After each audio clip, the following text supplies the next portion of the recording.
และหากลูกค้าท่านใดสนใจโปรโมชั่น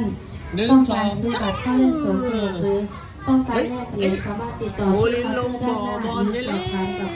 พนักงานของเราทุกคนได้เลยนะคะพนักงานของเราทุกคนยินดีให้บริการจ้าอินเน่เย่ไหมเย่ไหมคะสนุกไหมให้สนุกเย่โอ้โหโอ้โห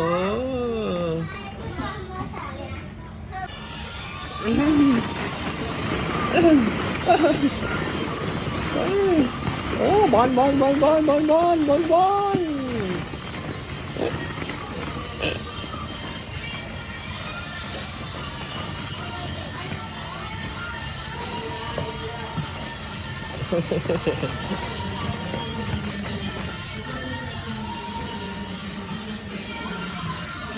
จ๊ะเอ๋บอล